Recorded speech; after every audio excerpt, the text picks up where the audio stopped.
Bonjour, dear friends, and bonsoir. Welcome to JCB Live. We are excited today for this happy hour, as we always are. But today is a special moment for me because Edwardo, the man you're going to meet, has an amazing background. First and foremost, he is the man of contrast and culture. Born and raised in Mexico, came to the United States, became one of the best sommeliers that American soul has ever seen. He fell in love with Japan, fell in love with the culture, fell in love with the wine, with the people, and of course, the sake. I met Edwardo originally when he was running a great restaurant for Mr. Morimoto here in Napa Valley. We became friends, and he continued to become a judge, a sommelier, a wine personality, well, all of it, and now participates into running a big business at Wine Access. We have a lot of fun together. We love to talk about food, wine, pairing, love, passion, children, and, other things too. So I'm very pleased to introduce you to Edwardo Dingler. Bam! Woohoo! Eduardo, look at this. Wow, what a treat. I've been counting the days for this day and to be able to chat. It's been a little bit since we saw each other in the flesh, although many times in the phone or other communications, Instagram lives, but always a treat to raise a glass with you and share a little bit of your fantastic wine world and some story about sake. Oh, we have a lot of stories. And stories about you, Eduardo. So, the rule in español también, salud, amor y pesetas, sexo. De todo. Seducción. Seducción, sí, más que nada. So, well, I gotta have a taste too because it's. Oh my God. How many years of bad sex, if that's the. That is, they say 7. Luckily, can you imagine? I haven't been there. I might as well go to Sing Sing in the prison. I know how many children. You've been working for the country well. Yes, indeed. I have two fantastic children. Trying to match your number too. And yeah, well, I'm so following you. 15 and 12. 15 and 12 indeed. Oof. Certainly, one of each. And they're watching. They're with us. They are there. Indeed. So, Eduardo, tell us about your upbringing in Mexico, which is one of my favorite countries. As I know we have many friends from Mexico watching today as well. So absolutely. Tell us about that. Well, as we spoke about briefly before, I've come from an area which houses the oldest winery in America, and I believe you went and toured it. We spoke about this a while ago. So there was always growing up a little wine always in the background. So my family comes on my mom's side, Northern Italian from Torino. My dad's side, the history is from Haarlem, outside of Amsterdam in the Netherlands. Oh, really? So there was 2 different sides, a lot of different influence. Although my parents, myself, born and raised in Mexico, always a little background of wine, beverage, obviously the food and everything, all the excitement and passion for it growing up. So I moved here 21 years ago now to Napa, directly. But the town Napa. in Mexico you were from? Torreon. North of Mexico, between Monterrey and Chihuahua. That's sort of an industrial city. We're looking at currently about 1.5 million people. Known for many things aside from a little bit of wine on the outskirts, cotton, Levi jeans produce their Wranglers, all the things, but an amazing soccer team, Santos Laguna. Which That's what I was going to say. Oh my God. And you very good at soccer yourself. I certainly enjoy some soccer. Any day, yes. Let's never forget, dear friends, Mexico is an amazing team. Always does well in the World Cup. Always is a big surprise. It always qualifies. Yeah. Doing well, it's to be discussed. Well, Eduardo, to be qualified is a good start. Oh, indeed. At least you're in the race. Indeed. It's a solid team, a lot of passion. As you, that's the driving factor there. Certainly. But I ended up in Napa, came in, as you know, I started looking into other things. I was trying to major in psychiatry and then ended up working in restaurants and fell in love with that. And I already knew I love wine, so I started really adhering to that aspect to it. Working with wine, studying wine, being in Napa, I mean, you can't help to be just bathed in your original major is psychiatry. Yes, indeed. That's very interesting. Diverted once I fell in love with the beverage and isn't wine and people and preference psychiatry on its own? Exactly. That's what we do every day. We connect people through beverages and have an experience that you don't have to call your therapist. And how did you decide from therapy to psychology to therapy to really moving to wine? I mean, this is a pretty big shift. There was a very instant connection being on the floor at a restaurant, Yes. and recommending to the customers an experience, guiding a culinary Yes. and beverage experience to each guest. And whether they're celebrating or it's an anniversary, a birthday, a night out on a Tuesday, whatever it is, creating an experience created that instant gratification Yes. to anything you could do. So that always really drove me. So the hospitality was a natural, unknown, but And you're very good at it. But how did that? Because a lot of our friends watching are maybe saying, "I'm not in the right path," or "I'm thinking I should do something else." How did you succeed? I mean, from that fundamental, organized, very disciplined studies that is psychology and psychiatry and all that, to say, "Okay, I'm going to float in the sommelier world and become in hospitality." The bug just bites you, as they say, right? And it was just to me a shift that really transpired just being on the floor and the energy behind it, and studying wine with the same passion as a career, as a scholarship, if you will. So that just always drove me. And something about the beverage world is the more you learn, the more you know there is to learn, as you know. So judging competitions, getting certified in multiple things, it's always just another step. You never say I'm there. It's always a constant. So what drives you personally to always want to go beyond? Mostly knowing a little more about the stories, about the what makes a certain product different than the other one, the regionality, the people behind it.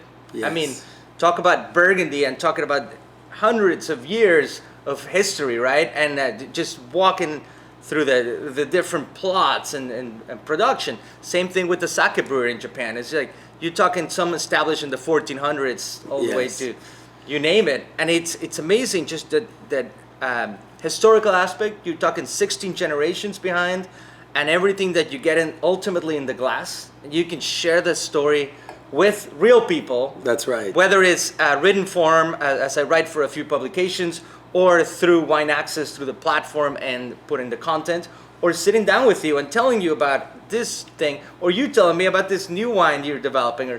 So that's what drives me. You've been amazing as well on one of your multiple lives, because you've done so many great things in the world of hospitality.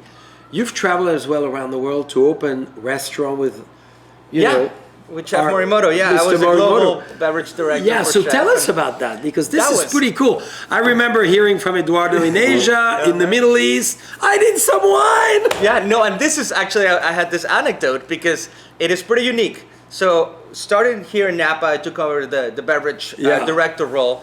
That grew into the global. So then we started opening restaurants, whether it was in Mexico or across the U.S., Hawaii, Florida, Chicago, all these places. But then it grew into like Bangkok, in Thailand, Dubai, Qatar. New Delhi As well. So after, I mean, I'm putting a list together. My biggest challenge was not to have a cookie cutter list, right? Yeah. However, this is where you came and your whole empire behind. I had a number of wines that I thought, this is my go-tos, this is my superheroes, if you were to call them that. Thank you. This is my JCB 21 sparkling, or this is like my number Raymond three. Cab. And I remember number 3. Indeed. So I would have these wines, and every time I had to call and say, okay, we're opening in Vegas or we're opening in Bangkok. Yes. And I would just text you or call you. And I remember this. You always replied, whether you were in France or in India, or you were traveling, and you always replied right away. I don't know. So I don't think you sleep. I think you're way too constant going. It's amazing though. Yeah. And I always would have an answer. Yep, I'd connect you with the right people, and those wines would be there. And the biggest peace of mind was knowing that a customer walk in the restaurant, they would have the amazing cuisine by Chef Morimoto, which had this consistency because he takes that level of ingredients and match it with the right wine that I could rest assured. So what makes an amazing sommelier like you? We're going to talk about the evolution of your great life, but advise our friends, because you're one of the best, and I've met many great sommeliers, and many of you are with us tonight. and I have a lot of admiration for what you do. I'm impressed about how you succeed into matching wine with such complete food as Japanese food, as an example. So what makes you so good at what you do? Oh my God. Well, I don't know if I could really like granularly tell you the answer. Yes. What I know is that I'm very passionate about it. I drink a lot of wines and sakes, and I like to taste a lot of things. Constantly open that library, and also with the ingredients, it's like seeing everything in color. You look at this dish or even talk about it, Yes. and you think what could be the best match. So you're talking about different components: acidity, tannic structure, umami, all these different things, and just it's funny. It just happens like a puzzle in your head, puts it together, okay, and then you say, "Fun! Now let's do it. Let's go find the components. Whether you don't have the whole dish, try this spices with this, and bam, fireworks." It's an amazing thing. Hey, there's sometimes it doesn't work, as we all know, trial and error. Sure. But it is. What is your favorite rewarding. pairing, let's say, with JCB 69? Oh my God, it's oysters any day, and my Here we daughters go. too. Yeah, my daughter obviously not 21 yet, but she loves a little bit of touch of bubbles every once in a while as an educational experience. But oysters and bubbles are something that's a given. I mean, any day. I like that. And for all of you who don't know yet, it's an aphrodisiac. So the combination of the two is, you said, explosive, right? Is it the word you've used? Exactly. So now maybe we try one of your favorite winery. I know that because Buena Vista, an anecdote, dear friends, Edwardo was creating a great wine by the glass program at Morimoto and gives me a call and says, "Jean-Charles, do you have anything unique from your library or very unique grape varieties that we could introduce?" And I came with 8 samples. We tasted at the bar, and he said, "I want those 3."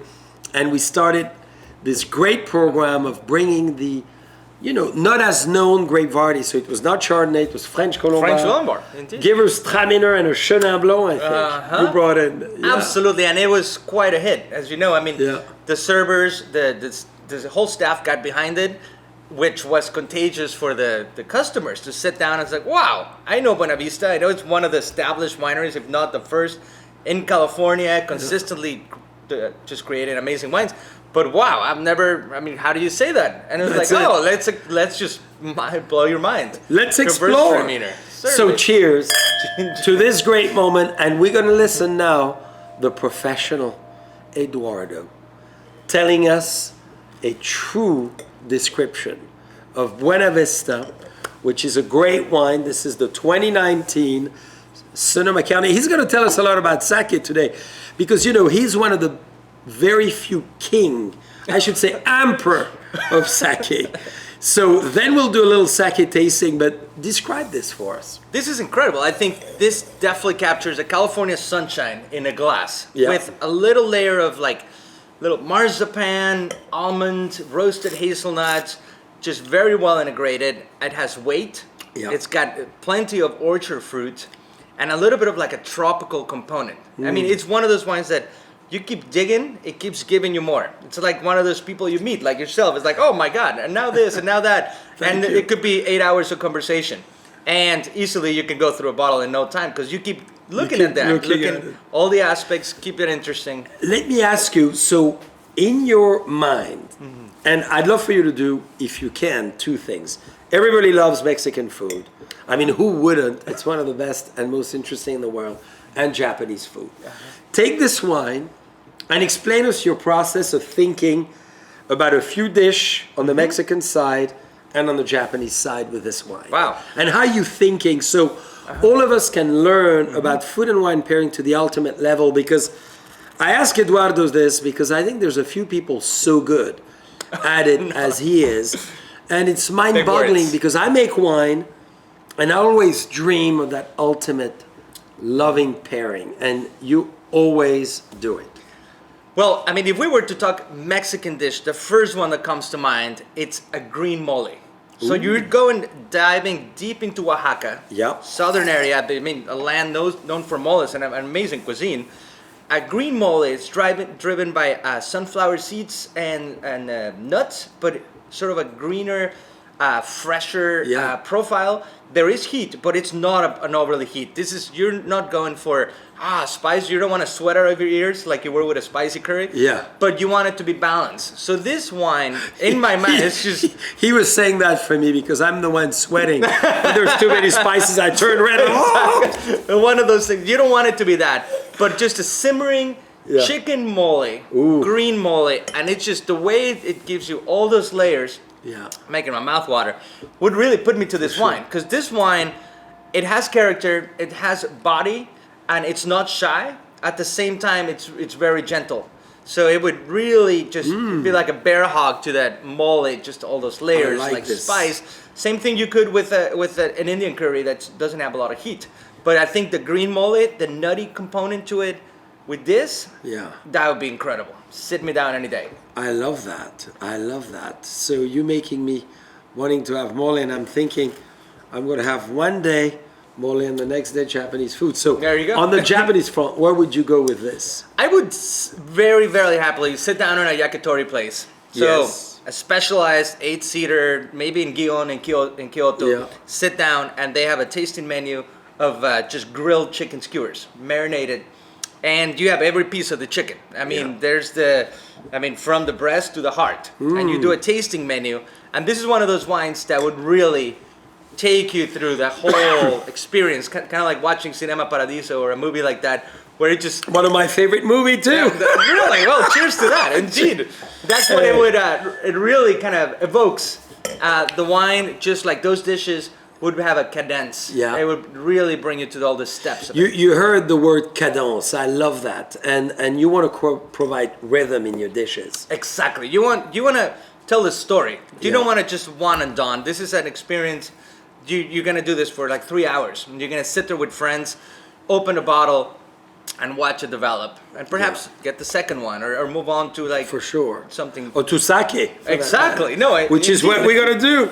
So dear friends, very kindly, we're going to have a very unique, from one of the top pros in the United States, a sake demonstration. And I want to tell you, you could go on One Access to order those that Edwardo runs, or you could go at the Oakville Grocery. We're going to have a few of those as well available, which will be the first time ever. That's incredible. Thanks the oldest to Eduardo. wine merchant in the Napa Valley carrying sake, and we'll talk about why it's so... But why did you fall in love with Japan? What happened? What was her name at first? There was many names. No. No. Sake. Arigatou gozaimasu. Laura, I knew. That's not true, Laura. Sake, I started drinking it very casually. Yeah. It was hot sake, mom and pop's location downtown Napa called Sushi Mambo, which since the earthquake relocated to Calistoga. Great spot, nothing stuffy about it, great food, just like casual fun, nothing too serious. And we would drink hot sake, and we would go with friends. It started going once a month, turned into almost once a week.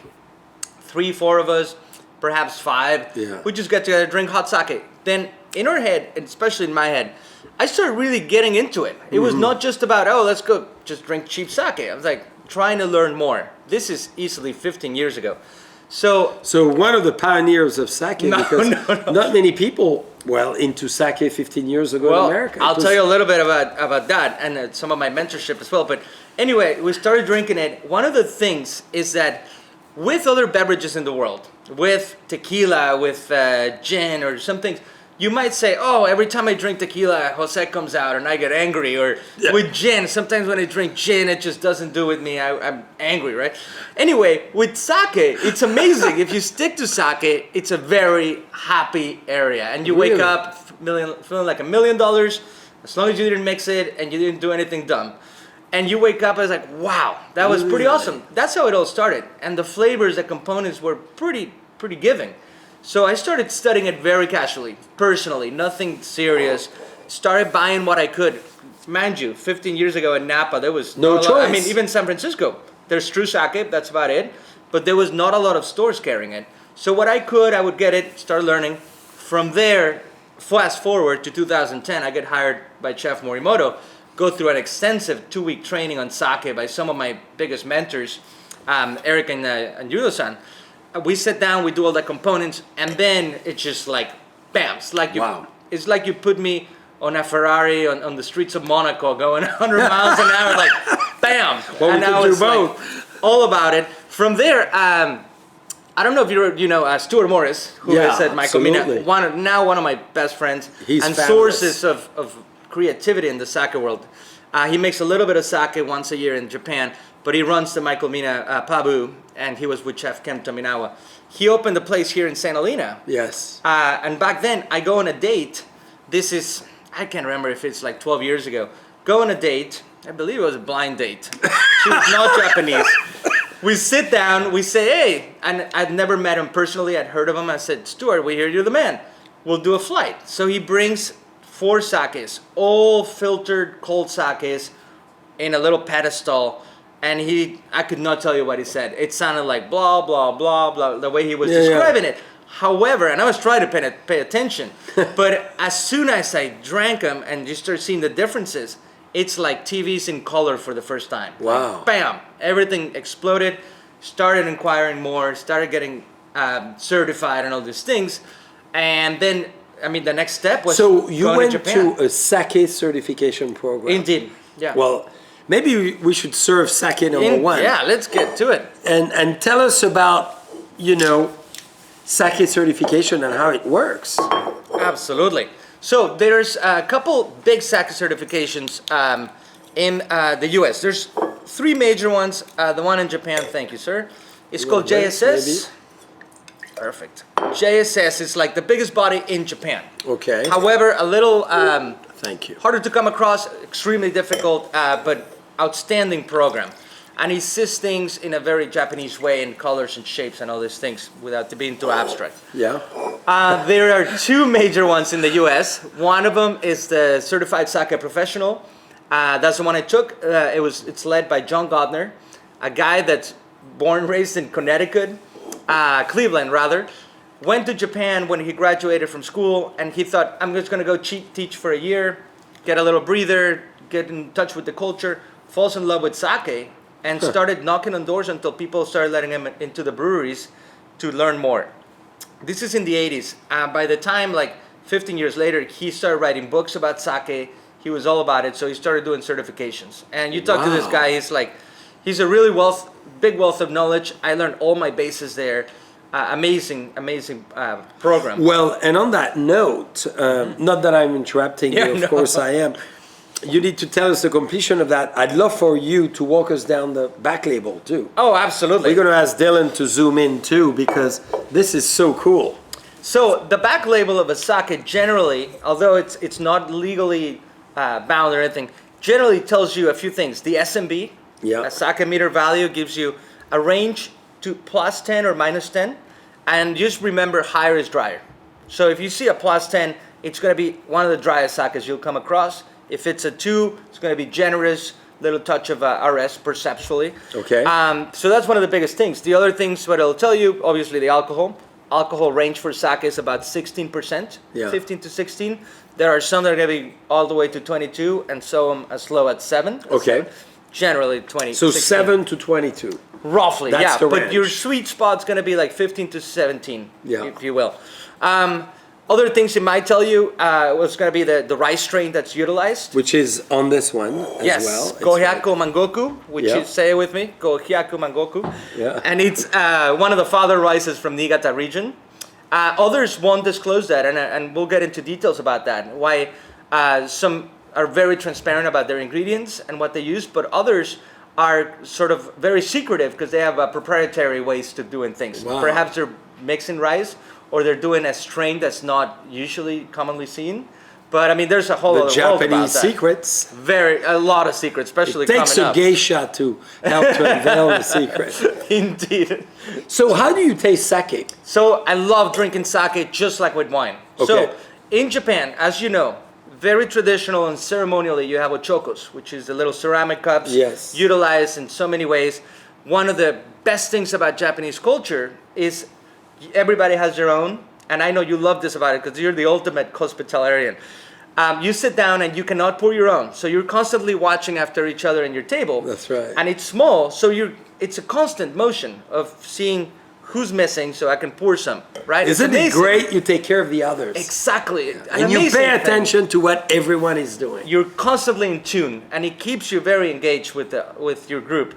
Now, those vessels are amazing for that. Yes. But when you're actually enjoying it, I think Riedel, Schutzwasel, a lot of the companies have done an amazing Baccarat today. Oh, the Baccarat. I hope you don't mind. We went crystal. No, this is when Edwardo shows up, we're going to get the best. Across. Well, we have the piece of crystal, but I didn't have time to make the wine glass out of it. I was going to chisel it out, but you started. We started. Exactly. So a wine glass does amazing. It really jumps out on the aromatics and the way it hits your palate. I mean, this is an incredible best way to drink the sake. So yeah, you swirl it just like wine, swirl it a little bit on your mouth and just let it aerate and enjoy it.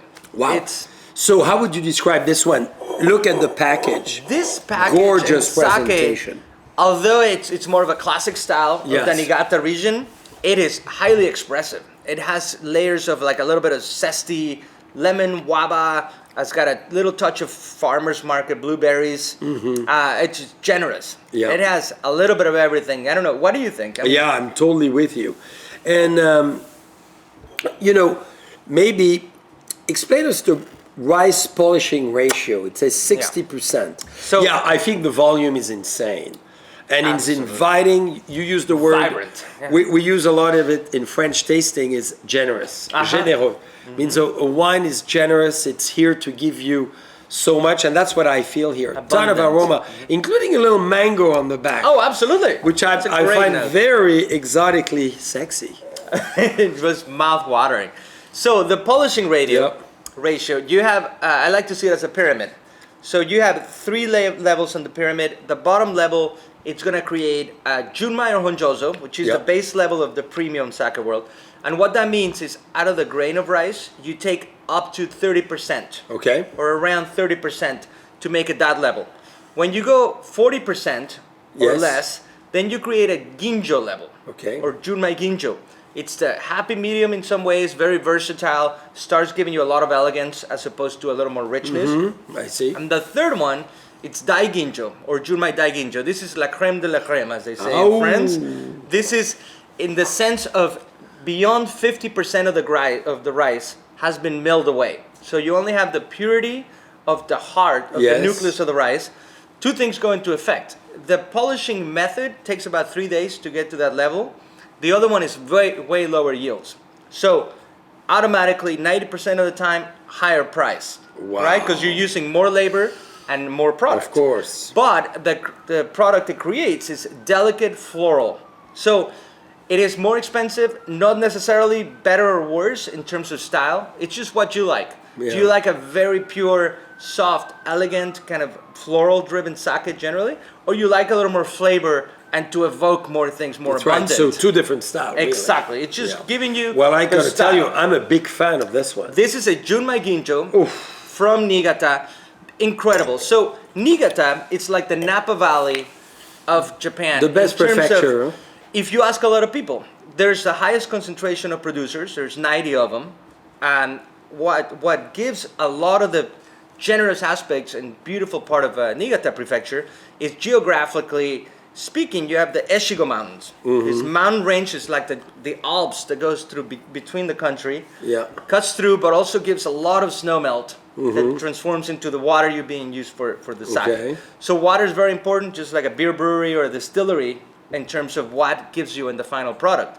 Soft water, silky, elegant, attracted a lot of breweries, especially in the 1800s, which is where 2 of these are established, from the 1800s. and one of them 1700s. So I mean, we're taking history to the next level here. Thank you so much for sharing those with incredible. us. Now I'll tell you the story of how I came across with this one as we're tasting the next one, if you like. So this guy, I go to this event in which I actually also met this one. It's called Nigata Sake no Jin. Okay. Niigata, in Tokyo. In Niigata proper. Oh, you were physically in Niigata. Which is kind of like my second home aside from Tokyo. It seems like 8 out of 10 times I end up in Niigata, whether it's for the day or for lunch or dinner or seeing a couple producers and back. But it feels like home in a lot of ways. I love it. So Niigata Sake no Jin is the highest turnout for an event in the world to taste sake. So Really? the first year I went, there was 142,000 people in 2 days. This is enormous. Incredibly large. It's held at a modest-sized convention center in the center of the town. Yeah. Nigata City is 200,000 people population. So, I mean, it puts it in perspective, the amount of people that come for this event. Everything, like in Japan, it was like schools of fish, so organized, the way people were tasting, Yes. moving through everything. I arrived not knowing much, other than my friend Kazu, who lives in Nigata, was very insistent. He picked me up in Tokyo. We drove through the snow. He drives like a madman through the hills. We get to Nigata. He says, drop you at the hotel. In the morning, we're going to be the first ones there. Okay, cool. So we wake up. I go and meet him. 9 in the morning, we're there. There's already a couple thousand people. And it looks like they're about to start a marathon. Wow. They're stretching. They're like drinking water and Red Bulls and... Anyway, you enter the event, there's booths for every producer. Each producer's pouring a little bit of their sake. And furthermore, you can buy a bottle and then enjoy it with a little lunch later. But I find out there's no spit cups. So unlike any event that we would go with the wine world or anything else, you taste and spit. We are educationally, right? There people know. People go, drink it, they pour them about a quarter ounce, drink it, and then move on. Well, guess what? What a party! It is a real party. People kind of pass out on the side, and then they wake up and keep drinking. It is the Japanese way. Nobody gets in a brawl. It's very organized, and people just like, hey, I had enough. I'm going to take a nap real quick. I'll be right back. Just like that. So I show up. I'm a total lightweight. I taste a lot. I taste up to 80 wines in one day, but I don't drink them, right? So I show up. My friend Kazu, who knows a lot of these producers, he starts saying, hey, this is my friend Edwardo, all the way from California. He loves sake. And people, instead of pouring me like the regular quarter ounce, they get so excited I'm there. So they pour me a full cup. And I'm like, okay, great, let me taste it. And I start looking, no spit buckets. And by the time I turn around, they already have the second bottle. They're like, oh, and we also make this. I'm like, this is not going to work out. So after a quick wake up, I run to the vending machine, get a coffee in a can, and I didn't want to be rude, so I drink the coffee, wash it off real quick, and put it inside my jacket. So every time they pour me something, I spit it out as they're not looking. So lesson learned. So I'm walking through the event, and I see this label. I go immediately attracted to it. It's a beautiful kind of balanced label, right? Yeah. Name is King of Modern Light. It's in English. So I go to the president of the brewery, who's about 75 years old, 16th generation, and I ask him, respectfully, hey, where do you export? Because this clearly is an export label to me. This is in English. Yeah. He says, no, we don't export. That's our label here. We only make it regionally. A little bit goes to Tokyo. The rest is just here. And I said, well, you need to export. This is incredible. As we're tasting the sakes, they totally match the label, everything, design. It's incredible. So he says, no, we are very happy. Thank you so much. We're flattered, but we don't export. So that happens. Hey, when you hear no, you want it to be yes, oh, right? well, you know what happens, yeah. Right, the story, I go back the next year. I give the guy my card. Respectfully, I say, if you change your mind, let me know. I have a few friends. Dodaishimashite. Exactly. And I say, I have a few friends that import, that be beyond happy. I'd be happy to talk about it in the US. But honestly, the guy was a little ignorant about the American market. He didn't know. He didn't want his baby to be taken into another country, not knowing how they would treat it. And he'd never been to the US. So, trying to be respectful. Next year, I return to the same event. And the first thing I do is go straight V-line into this producer. And I say, please, remember me? He's like, oh, how could I not remember you? He says, I'm still not interested in export, but thank you so much. At that time, the second time I go, I see about 3 of my friends that import 3 different companies at the event. And I say, you got to go bug this guy and convince him. They said, no, we tried. Never mind. Okay, so 3 months later, after that second year, he emails me. And he says, Edo-san, you are so insistent. And I did some research, and it looks like the US is a growing market and people take it seriously. So I will put it into your hands. Only 800 bottles. I'm going to let you connect me with an importer and share them with whoever you want in the US. You were a true entrepreneur. And we did. Yep. I connected them with a great friend of mine. They're based in Chico. They're like family. And they made it happen. And this is actually the 3rd batch they shipped. They were so impressed. They saw the level of elegance and the way to present the product and how it reacted. I'm very impressed. Thank you. No, I very fun. love this one So, too. Let me tell you about this. Wow. This will blow your socks off. 59 Takachiyo. Takachiyo. So same event, right? I'm walking around. There's a big historical aspect about sake in Japan. The beverage, and I wanted to touch base with you because the sake industry is on decline. A lot of the younger generation, something that happened in France and Italy and Yes, Spain. in wine. Yeah, they start looking at other things, spirits, cocktails, craft breweries, other Yes. things, right? So a lot of the youth is not supporting the industry, which is in decline. They went from having 3,000 breweries in the 80s. Now there's 1,200. No. So if it wasn't for US, Australia, and UK, Would disappear. they would be pretty much extinct. Anyway, I'm looking around at this event. The booth for Takachiyo has like a wraparound crowd of younger people, and I'm immediately intrigued. I asked my friend Kazu, tell me about those guys. He says, oh my God, you don't want to know them. I'm like, why? Of course I want to know them. He's like, no, that's for the kids. And I said, exactly. Look how those kids are excited about it. I mean, We are kids. We are all kids, right? So he finally goes and introduces me to the man behind Takachiyo, this hipster guy with a ponytail, a goatee, and a vest, and the guy's like 30 years old, and he's pouring the sakes, and people are just like slobbering around, like, oh, all these girls, everybody, and buying a lot of sake. And I said, dude, this is amazing, tell me more. He starts explaining, he does a series of sake. This is Takachiyo 59. Yeah. Means 59%. Okay. Polishing, right? Polishing, yeah. So you're in the Junmai Ginjo range.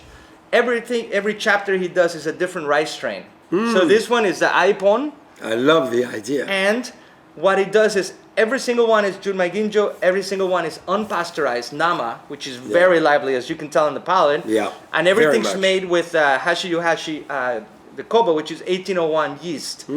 Everything the same except for the rice component, which is sourced from different parts. Reminds me of what you've done with the Raymond series Yes. and do the appellation. That's right. series. Same thing they're doing. Wow. Maybe they learned it from you. I don't know. Wow. It's a very recent Did you give them our project. I did. I told them to go visit Raymond and see the maps and everything. But anyway, exciting. Very and the guy impressive. says we can't keep it on the shelves. He says, I'm not bragging. We don't make enough. We only make a small amount of each chapter. And I say, you got to talk to my friends. And this has to be enjoyed around the world. Wow. They finally agreed on shipping 10 cases a year of each chapter. That's all that makes it So to the US. that's what we're going to have at the Oakville Grocery. This in particular, you will have, and you're the exclusive. French Laundry has the exclusive on chapter 7, which is Omachi.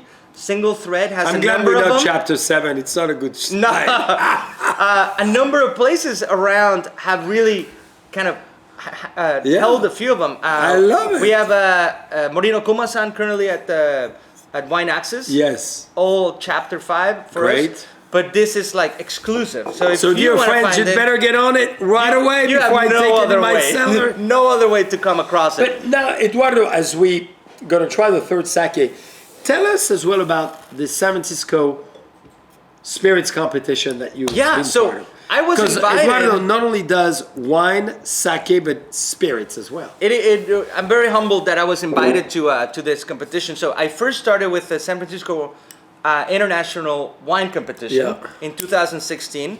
I was invited there in 17. I get invited to do this spirits.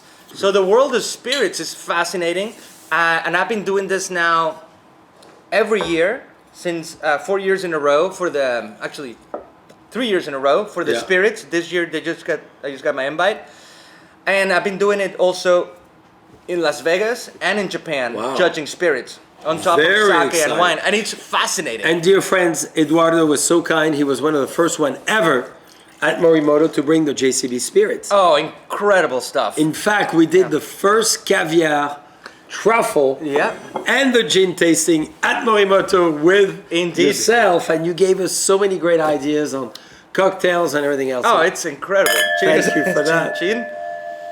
But dear friends, you realize here, and I know you're not tasting with us, so it's a little more difficult, but it's a phenomenal tasting, and get those through Wine Access or the Oakville Grocery, and you know, watch again Eduardo describing those, because this is really one of a kind tasting. Most sought after, and I love the closure. Oh, on this absolutely. One. They're quite How you did it? unique.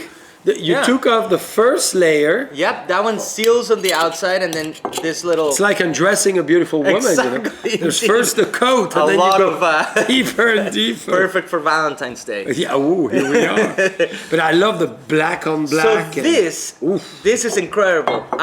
Well, they all are. And anyway, this is a brewery that I fell in love with in Tokyo a year ago exactly. Actually, in January. It's the last brewery that I ever visited before the pandemic. The last time I was allowed in Japan. So these guys have done things very differently. Their tasting room, it's a very modernized Western kind of style and look and feel. The Toji, or the brewmaster, is a young guy experimenting with different varietals of koji, which gives a lot of the shape and texture. That's right. Proprietary yeast, which is living in the brewery and cultivated, and proprietary rice strain, which they don't disclose. What they're achieving here, and I'm really curious to hear what you think on the palate, but to me, it has tension, focus, a lot of energy. It's almost Sancerre style. Yes, Totally. This is unlike any sake I've ever had, because the way they manipulate the ingredients and the water of Nigata, they're actually creating a focus, sharp, high acid. Like beer, water is essential in it. Exactly. It gives you the minerality and the richness on it. To me, this is what they've created is a connection between wine and sake in terms of the acidity and what triggers your palate. I'm so impressed. Isn't that crazy? God, you brought us three very distinct, very different, very huge personality on each, and very different at the same time. I love it all. I wanted to share what happened to me. I think we're going to go to Morimoto later. Oh, absolutely. Let's do it. They're This open. is fabulous. Yeah. So they call it a brewery, and why? The brewery, because the process is closer to making beer than making wine.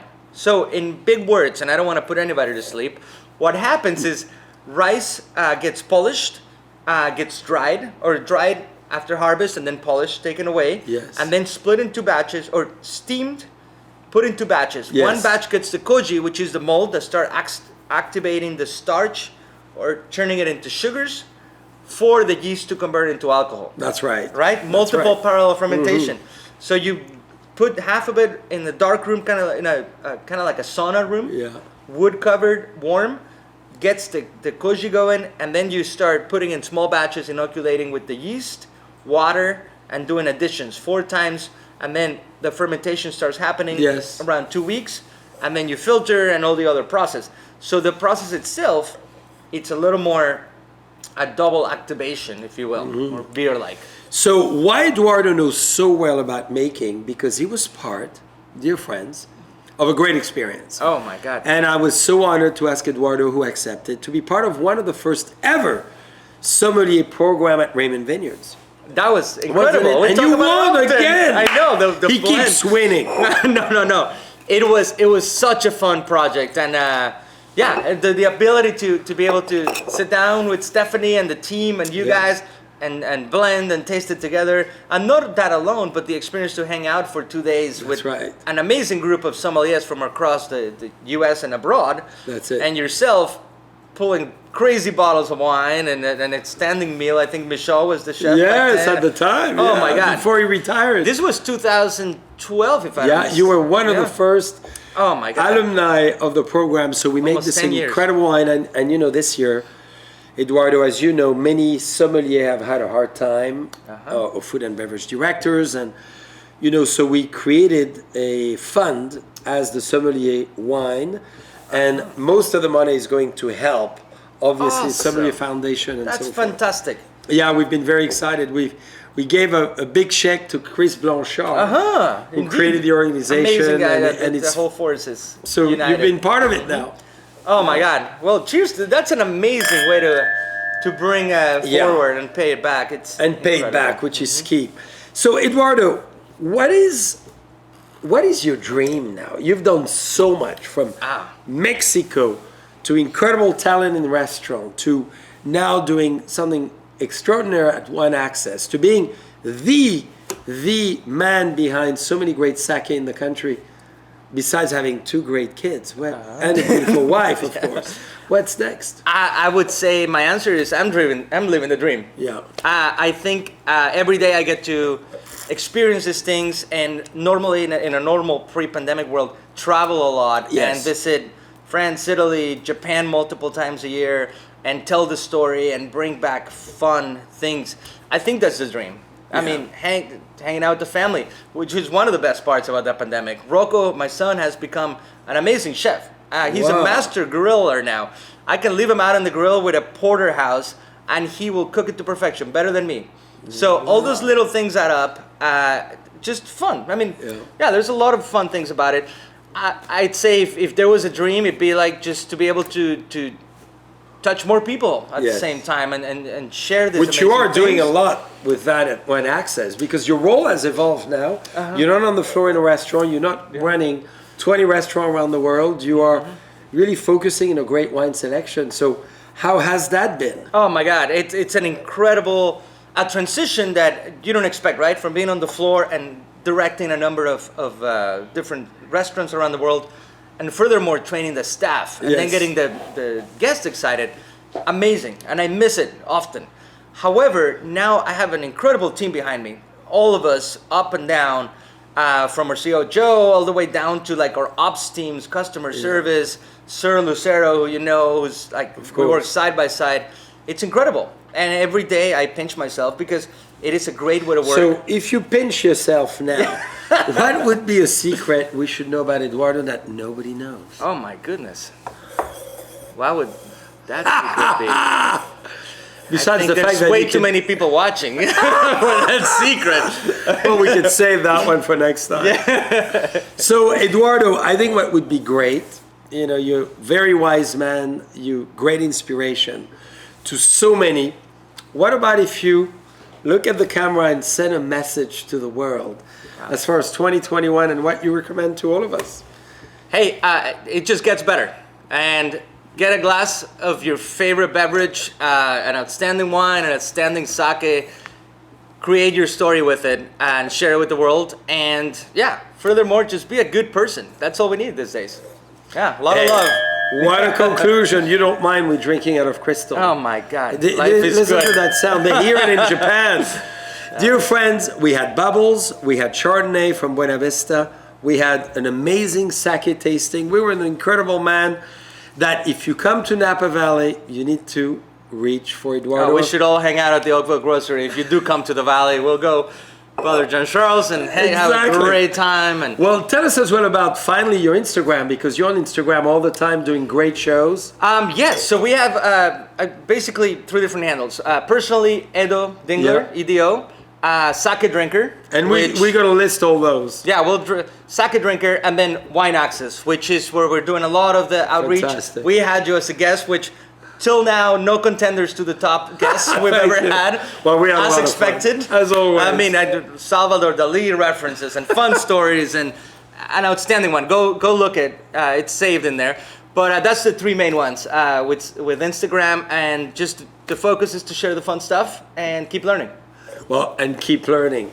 Yeah. Eduardo, muchísimas gracias. Qué placer. Un placer. Yo debo practicar mi español, amigos. Arigatou gozaimasu. Arigatou gozaimasu. And to very soon again. Cheers, guys. Thank you so much. Kampai.